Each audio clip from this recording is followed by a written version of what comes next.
My name is Victoria Lewis. I'm 32 years old, and until recently, I thought I was a reasonable woman with healthy boundaries and a stable relationship. Turns out I was wrong about at least one of those things. Daniel Mitchell and I had been together for 2 years.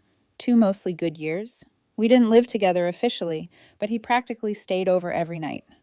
My house, the one I bought with my own savings and a mortgage I paid myself, had quietly become our place. And, unfortunately, his brother's. Kevin Mitchell was 32, going on permanently unemployed. If chaos had a mascot, it would look exactly like Kevin.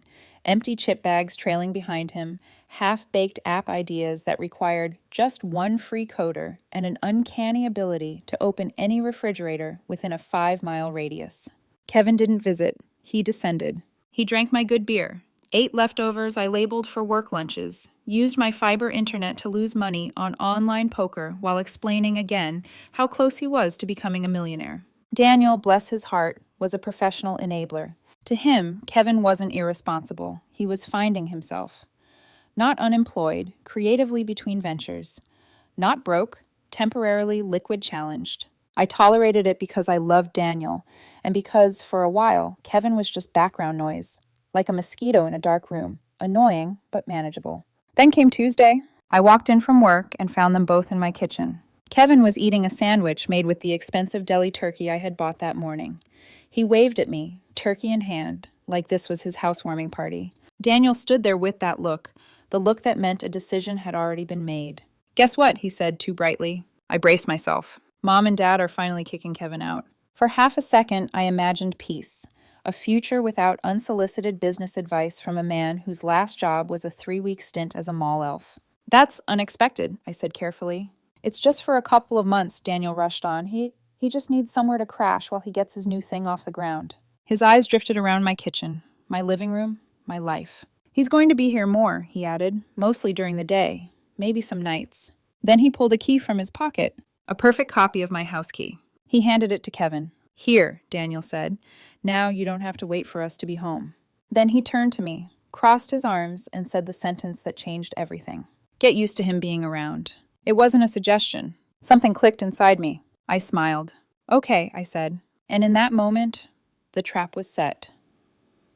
That night, after Daniel and Kevin finally left, after Kevin had forgotten to throw away the wax paper from my turkey, and Daniel had pretended not to notice, I stood alone in my hallway and listened to the quiet. It wasn't peaceful quiet. It was the kind of quiet that comes right before a storm hits land. Daniel had gone home to his apartment. He'd said he wanted to give me space to adjust. He said it like I was the one having a hard time with change, like I was some fragile thing that needed time to accept his brother's permanent presence. I didn't correct him. I didn't argue. I didn't lecture.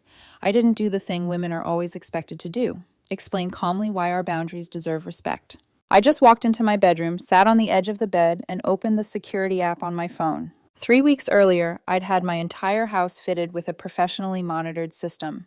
Door sensors, window sensors, motion detectors in every room, cameras covering every entry point, including a doorbell camera that could read the pores on someone's face. It wasn't because I was paranoid. It was because I'm practical. I live alone. I work hard. I've built a life that's mine, and I refuse to be careless with it. Daniel knew I had cameras. He joked about them once, said I was turning my place into Fort Knox. But what he didn't know, because he didn't ask and I didn't volunteer, was that my system wasn't the cheap kind that just screamed into the void when someone broke in. This one was monitored.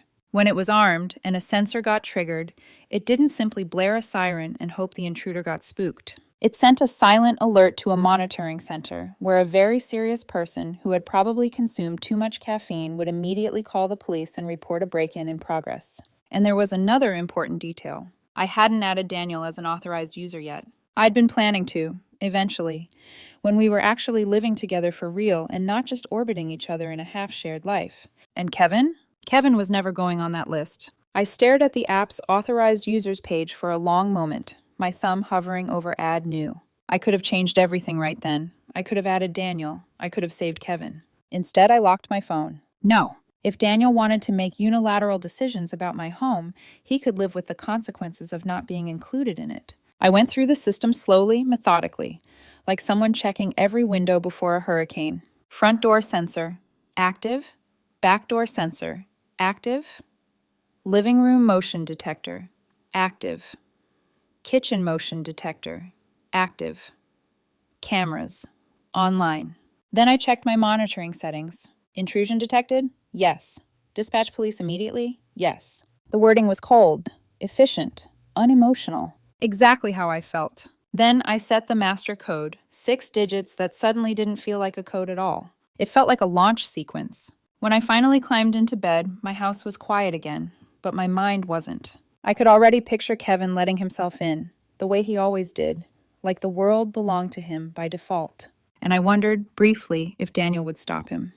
If maybe Daniel would wake up tomorrow and realize what he'd done. But deep down, I knew the truth. Daniel didn't see Kevin as a problem. He saw him as a permanent extension of himself. Family helps family, right? That was always his favorite phrase. I fell asleep to the glow of my phone on my nightstand, the security app's icon sitting there like a small, patient animal, waiting. The next morning, Daniel came over early, like nothing had happened. He kissed my cheek, too cheerful, too casual. Heading out soon, I said, grabbing my purse. Me too, he replied. I'm going to swing by later with Kevin. He wants to set up in the office for a few hours. The way he said it, like it was already decided, made my stomach tighten. I slipped my shoes on slowly, then walked to the keypad by the front door. I looked at Daniel. Hey, I said lightly. Don't forget to lock the deadbolt when you leave. I won't, he promised, smiling. Love you. Love. Funny word, when someone says it right after taking something from you. I leaned in and kissed him, soft and sweet. And if he noticed the way my hands didn't cling to him like they usually did, he didn't say anything. Then I turned to the keypad. With a few quick beeps, I armed the system to away mode. The little green light turned red. The house was armed. The trap was set, and all I had to do now was go to work and wait. At exactly 11:17 a.m., my phone buzzed. Not a normal buzz. A frantic, custom vibration I'd set specifically for the security app, like a drum roll performed by a nervous heartbeat. I was sitting in a conference room, listening to my manager pretend that quarterly projections were life or death. I didn't move at first. I let the vibration finish, let it settle into my skin. Then I excused myself. Sorry, I said with a polite smile. I need to take this. I stepped into the hallway and pulled out my phone. The screen was a tapestry of alerts. Front door opened, 11:15 a.m. Living room motion detected, 11:16 a.m. Alarm triggered, 11:16 a.m. Intrusion detected. Police dispatched. My chest didn't tighten. It lifted. It was the strangest sensation. Like watching a movie you already knew the ending to, except this time, the ending was justice. I tapped the live camera feed, and there he was. Kevin Mitchell, standing in my living room like he belonged there. He had my orange juice in his hand, my expensive cold-pressed orange juice, and he was drinking straight from the carton like a toddler with no supervision. His face was blissfully unaware. He didn't know I was watching. He didn't know a monitoring center was watching. He didn't know the police were on their way. He finished his swig, put the carton back in the fridge, honestly, the biggest surprise of the day, and flopped down on my couch. Then he did the thing that made my jaw clench. He put his feet up, shoes and all, on my new coffee table. The camera's audio picked up the soft scrape of dirty rubber on polished wood. I wanted to scream. Instead, I smiled, because I wasn't the one who was going to punish him. The system would. The law would. And in a matter of minutes, reality would. I switched to the front window camera and saw it. Blue and red lights reflecting faintly in the glass. They were here. I tapped the doorbell camera view. 2 officers walked up my path, calm and professional. One of them had his hand resting near his holster. Not dramatic, just ready. They didn't knock. The front door was slightly ajar. The first officer pushed it open slowly and called out, "Police! Anyone in the house, make yourself known." Back to the living room camera. Kevin shot off the couch like he'd been electrocuted. His phone slipped from his hand and clattered to the floor. "Hey!" he yelled, voice cracking. "I'm in here!" The officers entered the living room. Their weapons were drawn, pointed downward, controlled. "Sir," one officer said firmly, "hands where I can see them. Get on the floor." Whoa, it's fine," Kevin squeaked, hands flying up. "I have a key. My brother's girlfriend lives here. I'm allowed—" "On the floor, now." I watched, almost breathless, as Kevin lowered himself onto my expensive rug like an animal being trained.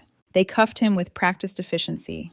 "What's your name?" one officer asked. "Kevin," he whimpered. Kevin, the officer repeated calmly, we got a report of a break-in at this address. Security system triggered. Can you explain why you're inside? I'm Kevin, Daniel's brother. He gave me a key. A key, the officer said, eyes narrowing slightly. Is your name on the lease, the deed? Well, no, but is the homeowner here to verify you're supposed to be here? Kevin's voice cracked into panic. No, they're at work, but I have a key. He kept repeating it like a magic word. Key, key, key. As if metal could rewrite law. As if entitlement could become permission. The officer radioed in the homeowner name. Mine. Not his. Not Kevin's. Mine. All right, the officer said, turning back. Until we confirm authorization, you're coming with us. They walked him out in handcuffs. And I stood there in the hallway at work, staring at my phone as if I'd just watched a prophecy come true. I saved the video clip to my phone. Not because I needed it, because I wanted it. A souvenir. An hour later, my phone rang. Daniel. I stared at the screen as it buzzed in my hand. I let it ring out. Voicemail. Then a text. Call me now. What did you do? Then another. Kevin is in jail. The police arrested him. He said your alarm went off. Then another. This was on purpose. Fix it. I waited a full minute before replying. Not because I didn't have my answer, but because I wanted him to feel the silence. Finally, I typed, just got your message. Sounds stressful. What charges? The reply was instant. Breaking and entering because of your stupid alarm. You need to drop it. I stared at that line, something cold and calm settling into my bones. Then I typed slowly, carefully. Wow, breaking and entering is serious. I didn't know he did that. Pause. I can't drop any charges. The police arrested him based on the report from the monitoring company. Another pause. But I'm happy to provide my camera footage if it helps their investigation. No response for 10 minutes. And in those 10 minutes, I imagined Daniel reading my message, feeling his worldview crack. Because he wasn't used to me being firm. He wasn't used to me refusing. He wasn't used to consequences touching his family. Finally, his next message arrived. Short. Desperate. I need bail money. Are you going to help? I didn't hesitate. I typed one word. No. And somewhere across town, Daniel was about to discover what it meant to get used to something he never planned to handle. Because this time, he wasn't forcing Kevin into my home. He was dragging Kevin through the legal system. The silence in my house over the next few days was almost sacred. No footsteps, no empty chip bags, no unfamiliar hands in my fridge. Just quiet. Meanwhile, Daniel's life was turning into a low-budget legal drama he hadn't auditioned for. He did manage to bail Kevin out. I found out through his mother, who called me 3 days after the arrest, her voice tight and carefully polite in that way people get when they're trying not to blame you while absolutely blaming you. Daniel said you're taking space, she began. That's one way to put it, I replied. She sighed. Well, Kevin's out. But it wasn't easy. It never is when consequences finally show up with paperwork. Bail for a felony charge, because yes, breaking and entering is a felony in our state, isn't cheap. Daniel had drained his savings account, the one he'd been quietly building for our future. On top of that, he'd borrowed money from his parents, money they didn't really have to spare. Kevin, the brilliant entrepreneur, had walked free on a promise to behave and a looming court date that now dictated his entire existence. He had a curfew. He couldn't leave the state. And his favorite word, opportunity, had suddenly become very small. Daniel showed up at my house that night, like a man walking into a lion's den. He didn't knock. He used the key. The old one. It didn't work. He stood there for a moment, confused, then knocked harder. I opened the door just enough to see his face. He looked wrecked, eyes bloodshot, jaw tight, that familiar confidence gone, replaced by something raw and frantic. You changed the locks? He demanded. Yes, I said calmly. You didn't even tell me! You didn't tell me before giving my house key to your brother, I replied. He pushed past me anyway. Victoria, this has gone too far. I closed the door behind him and leaned against it. Too far was giving someone permission you didn't have, I said. Too far was ignoring me when I told you I wasn't comfortable. He had a key, Daniel snapped. That should have been enough. A key doesn't make it his house, I said evenly. If I give someone a key to my car, it doesn't mean they get to drive it across state lines. That's not the same thing. It is exactly the same thing. He ran his hands through his hair, pacing my living room like he owned it. They're treating him like a criminal, he said. He's not some burglar, Vic. He's my brother. I folded my arms. He entered a house he doesn't own without the homeowner present, triggered a security system, and got arrested, I said. That's not a misunderstanding. That's a definition. Daniel stopped pacing and stared at me. You did this, he said quietly. You wanted this. I met his gaze. No, I said. I allowed it. The difference landed between us like a dropped glass. So what happens now? He asked finally, his voice smaller. Now, the word echoed. Now, I said, Kevin deals with the consequences of his actions, and you deal with the consequences of yours.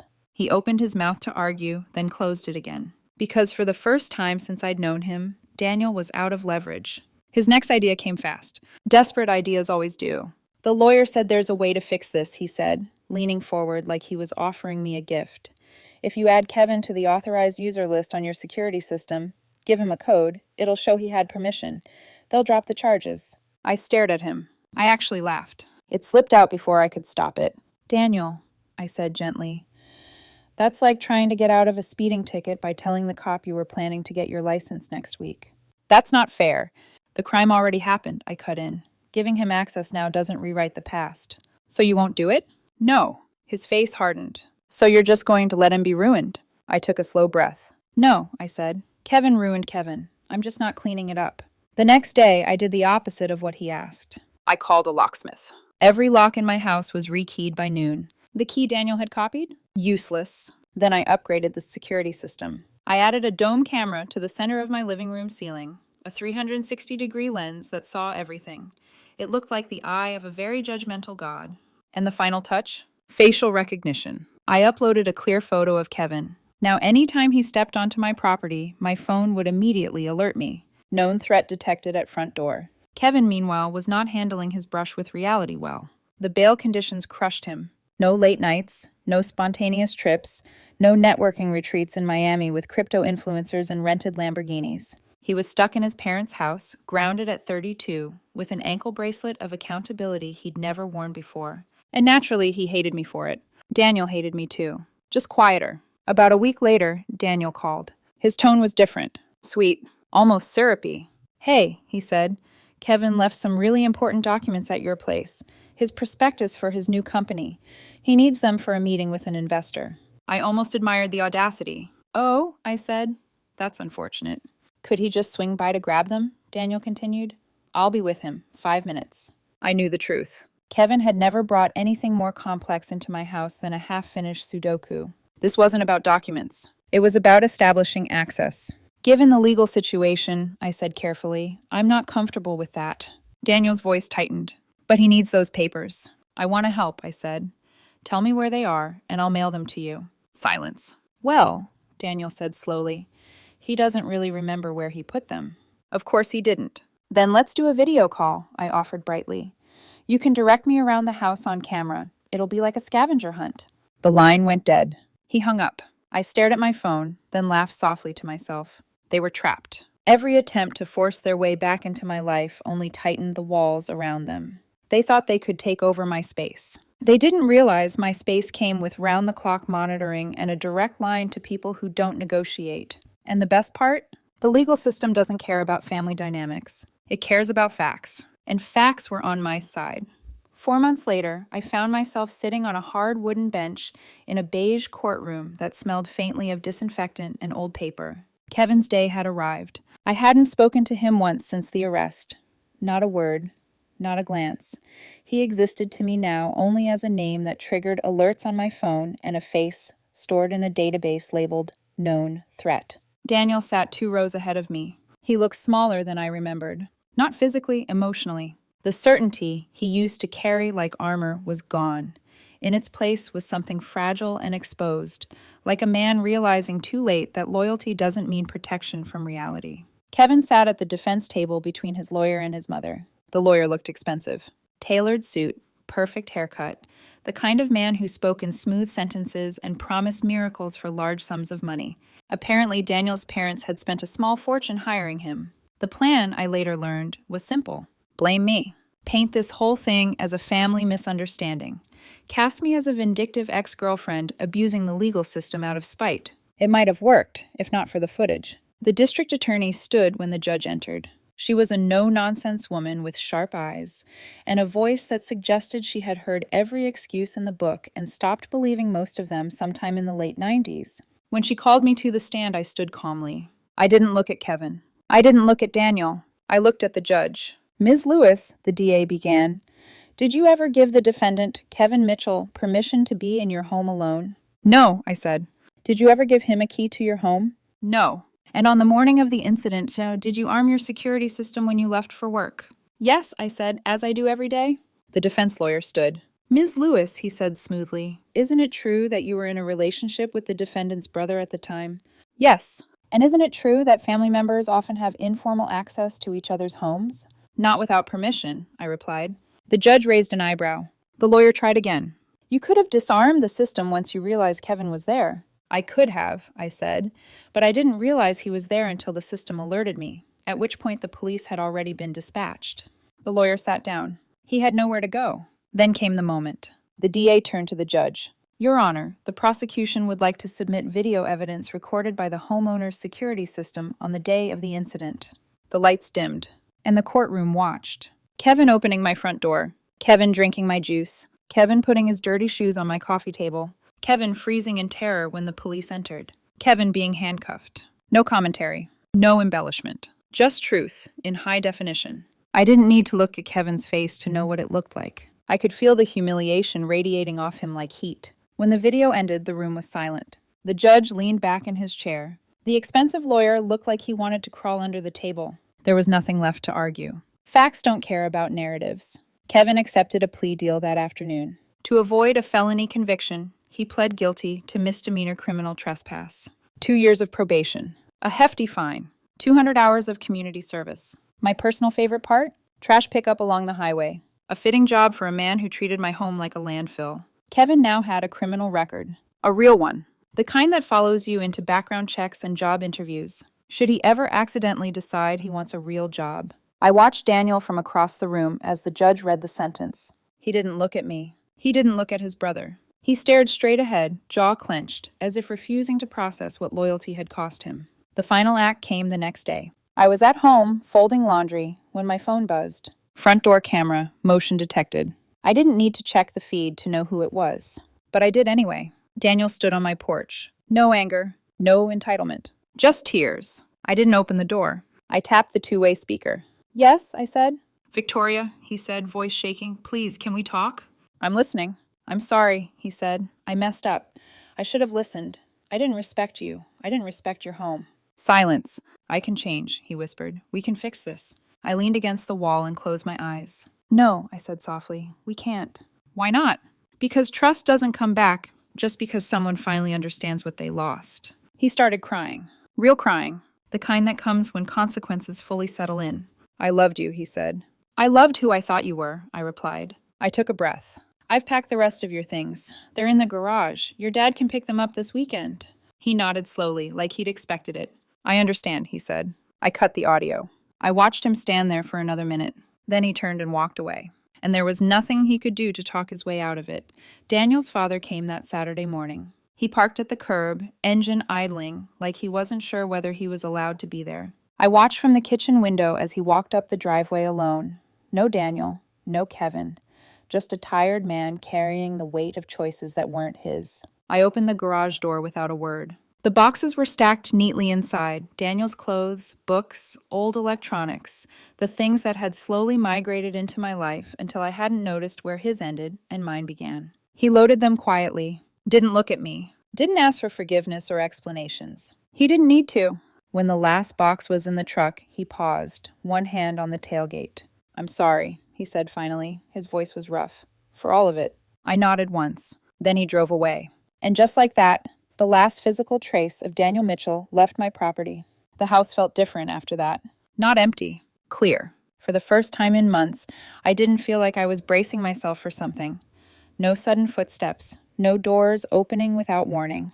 No quiet dread that someone might take what was mine because they felt entitled to it. I walked through the room slowly, barefoot on clean floors. My couch, untouched. My coffee table, shoe-free. My refrigerator, exactly how I left it. The silence didn't feel heavy anymore. It felt earned. I armed the security system that night like I always do. Not out of spite, out of habit, out of respect for myself. The little green light turned red. Protected. Kevin kept his distance. He had no choice. The facial recognition alert never went off again. I later heard through mutual acquaintances that he was miserable, that probation was strict, that picking trash along highways in a neon vest wasn't the glamorous entrepreneur life he'd imagined. That background checks were suddenly a problem. That judges don't care about potential. I felt nothing. Not satisfaction. Not guilt. Just neutrality. Consequences had found him, and I didn't need to watch anymore. A month later, I replaced the welcome mat. The old one was worn down, edges curling from too many careless footsteps. The new one was simple. Black letters on gray fabric. Smile. You're on camera. It made me laugh the first time I stepped over it. A quiet, private laugh. People asked me if I regretted how things ended, if I thought I'd been too harsh, if I ever missed Daniel. I told them the truth. I missed the version of him that respected me. I didn't miss the man who handed my house key to someone else and told me to get used to it. Because love doesn't come with ultimatums. And family doesn't mean access without consent. Daniel wanted me to get used to his brother being around. In the end, he's the one who got used to visiting Kevin during probation check-ins. My life went on. Better, quieter, safer. And every night when I lock the door, I smile, knowing that the house,